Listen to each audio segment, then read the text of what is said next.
Hello guys, good afternoon.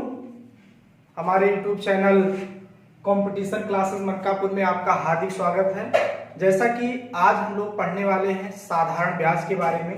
एक बेहतरीन topic आपके लिए लेके आए हैं, साधारण ब्याज, जो कि आपके एसएससी, बैंक, रेलवे और अदर कॉम्पिटिटिव एग्जाम जैसे पुलिस, एसआई, इन सब में पूछा जाता है। आइए हम लोग चर्चा करते हैं कि साधारण ब्याज होता क्या है। सबसे पहले फर्स्ट ऑफ ऑल आपको ये पता होना चाहिए कि अगर हम कोई बिजनेस स्टार्ट करते हैं तो सर्वप्रथम हमें एक पूंजी की आवश्यकता होती है, और वो पूंजी आप किसी बैंक से या किसी साहूकार से आप लेते हैं।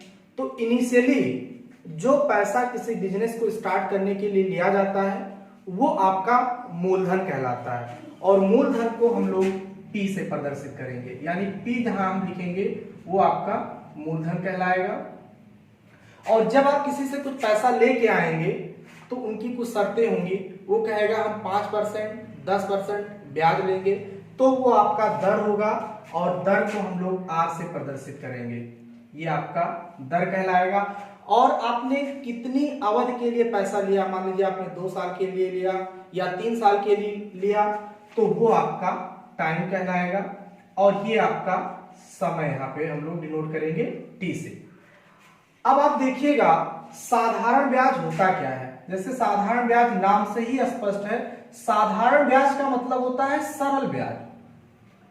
सरल ब्याज देखिए, जब हम लोग इसको शॉर्ट फॉर्म में एसआई बोलते हैं, और एक आप पढ़ते हैं सीआई, साधारण ब्याज और चक्रवृद्धि ब्याज।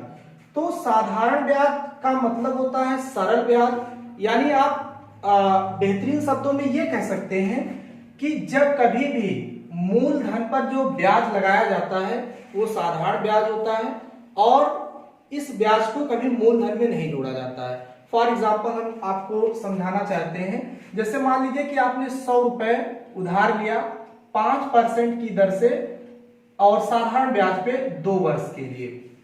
तो हम लोग क्या करते हैं, 100 का 5% निकालिए, 100 गुणे 5 गुणे 2 और बटा 100, यानी 10 रुपए आपका क्या निकल के आया, ब्याज के रूप में।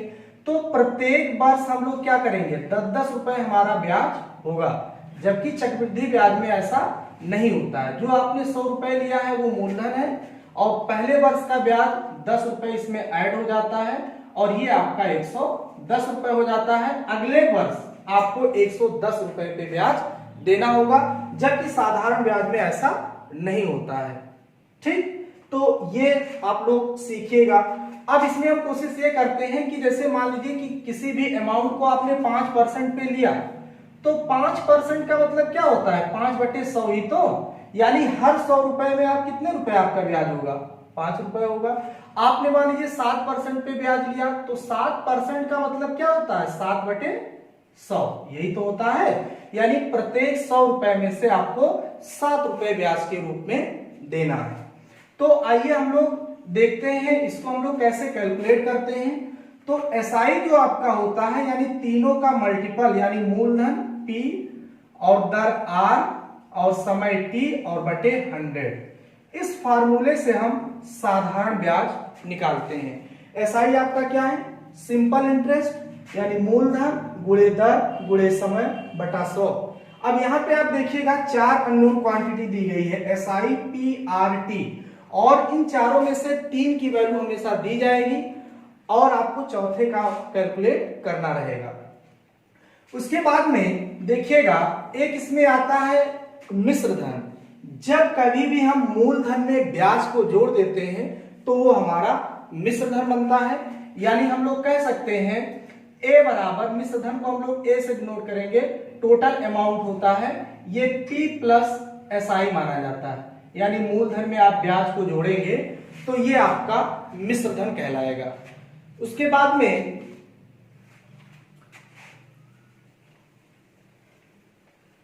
जैसे एक सिंपल क्वेश्चन से हम लोग समझने की कोशिश करते हैं। जैसे मान लीजिए कि 5,000 रुपए आपने लिया, 10% पे आपने लिया, 2 वर्ष के लिए लिया, तो साधारण ब्याज की गणना कीजिए।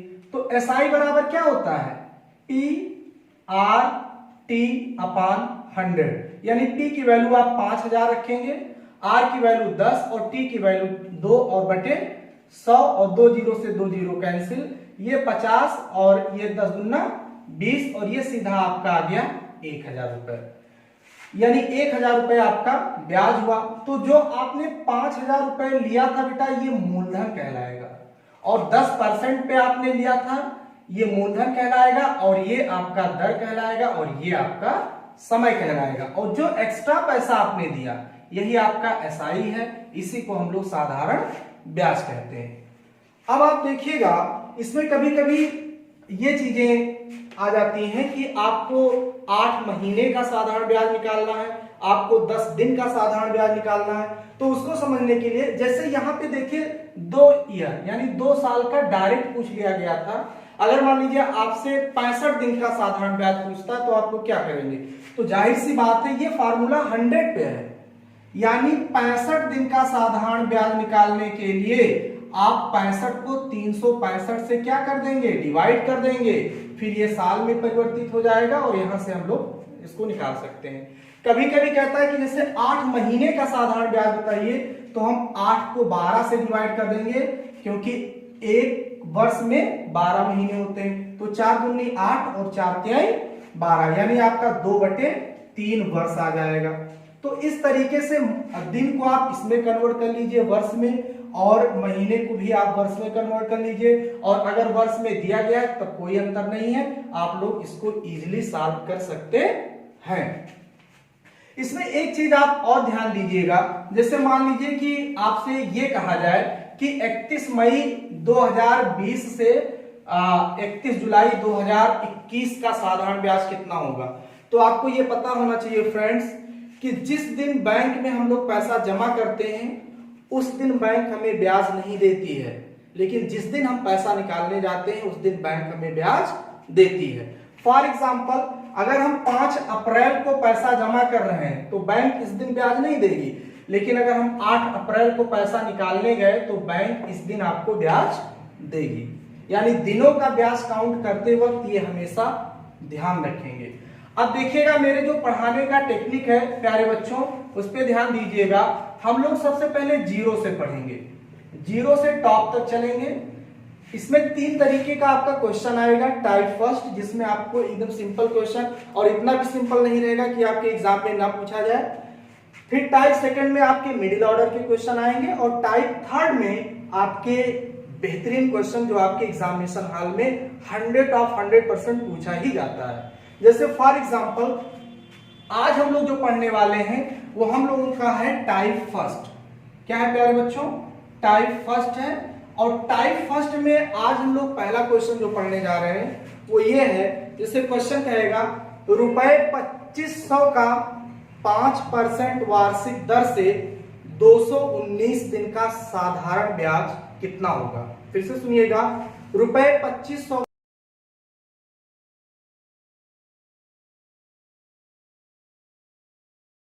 का 5% वार्षिक दर से 219 दिन का साधारण ब्याज कितना होगा। अब आप देखिएगा P की वैल्यू कितनी दी गई है? P की वैल्यू 2500 दी गई है। R की वैल्यू कितनी दी गई है?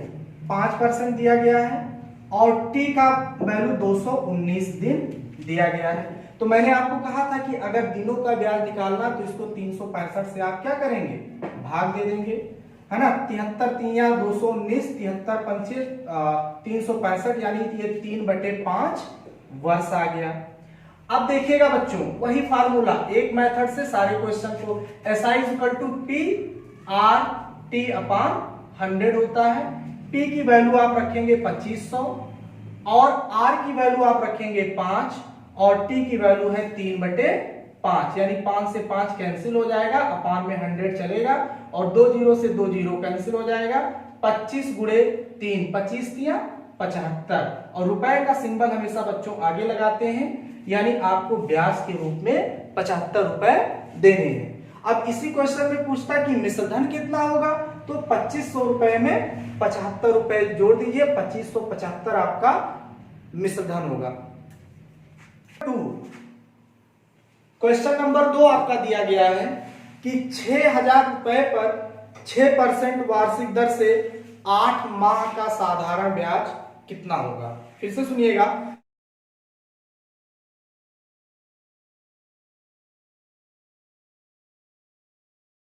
6,000 रुपए पर 6% वार्षिक दर से 8 माह का साधारण ब्याज कितना होगा।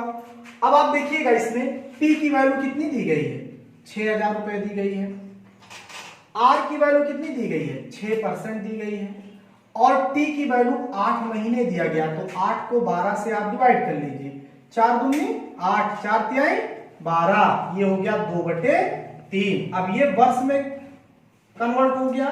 फार्मूला हम लोगों का फिर वही, SI इक्वल टू क्या होता है बताइए, P/RT/100। यानी P की वैल्यू आप रखिए 6,000, R की वैल्यू रखिए 6 और T की वैल्यू रखिए 2/3 और अपान में 100 आपका चलता रहेगा। 2 जीरो से 2 जीरो कैंसिल, 3 दूनी 6 और ये हो गया आपका 60 और 2 दूनी 4, 6 चौको 24, यानी 240 रुपए आपको यहाँ ब्याज देना होगा। इसी अनुक्रम में जो अगला क्वेश्चन आप लोगों का दिया गया है, अगला क्वेश्चन देखिए, नंबर 3 देखिएगा, दिया गया है 5,000 रुपए का 10% वार्षिक दर से 3 वर्ष का मिश्रधन कितना होगा। यानी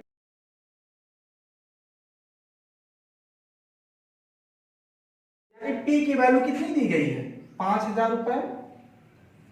R की वैल्यू कितनी दी गई है, आपका 10% दिया गया है। और T की वैल्यू 3 ईयर दिया गया है। तो अब इसमें आपको मिश्रधन यानी A की वैल्यू निकालना है। तुरंत आप फार्मूला लिखिए, SI इक्वल टू P 5,000 है, R की वैल्यू 10 है और T की वैल्यू आपका 3 है और बटे आपका कितना हो जाएगा 100। ये 2 जीरो से 2 जीरो कैंसिल, ये 500 हो जाएगा और गुणे 3 5 क्या है 1500। ये आपका SI निकल के आया। लेकिन हमसे क्या पूछा गया है, मिश्रधन पूछा गया है। तो मिश्रधन आपका कितना होता है बताइए, A बराबर आपने पढ़ा है P प्लस SI यानी 1500 और प्लस 5,000, ये आपका टोटल आ जाएगा 6500 रुपए।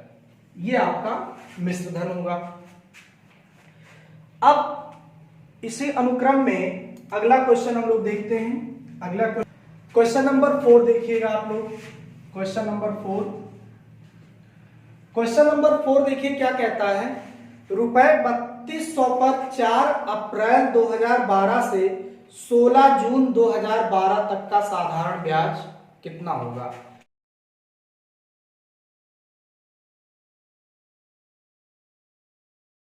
अब आप देखिएगा टाइम पे ध्यान दीजिए, 4 अप्रैल 2012 से 16 जून 2012 कितने दिन होंगे। अप्रैल में 4 दिन बीत गया है, यानी अप्रैल 30 का होता तो 26 दिन उसमें, और फिर मई आपका 31 दिन हो जाएगा और जून में आपका 16 दिन हो जाएगा। इसको ऐड करेंगे तो ये 73 आएगा। यानी 73 को आप किससे डिवाइड करेंगे, 365 से। 73 73 पंचे यानी 1/5 वर्ष, यही तो होगा। फिर आपका SI इज इक्वल टू कितना होता है, P की वैल्यू आपकी कितनी दी गई है 3200। R की वैल्यू कितनी दी गई है, R की वैल्यू आपकी दी गई है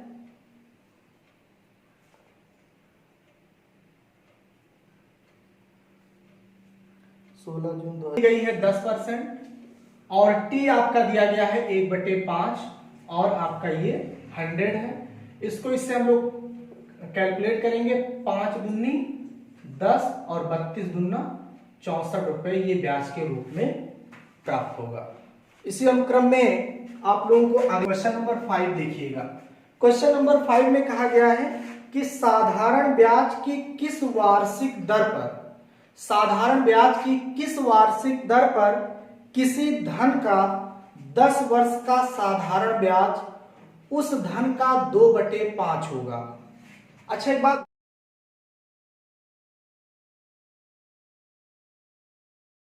बताइए, यहां पे मूलधन नहीं दिया गया तो मूलधन आप 100 मान लीजिए, और ब्याज जो SI इसको मिल रहा वो कह रहे हैं कि मूलधन का 2/5 है, तो इसका 2/5 निकाल लीजिए। 5 दूनी 10 और 20 दूना 40, यानी SI आपका 40 दिया गया है।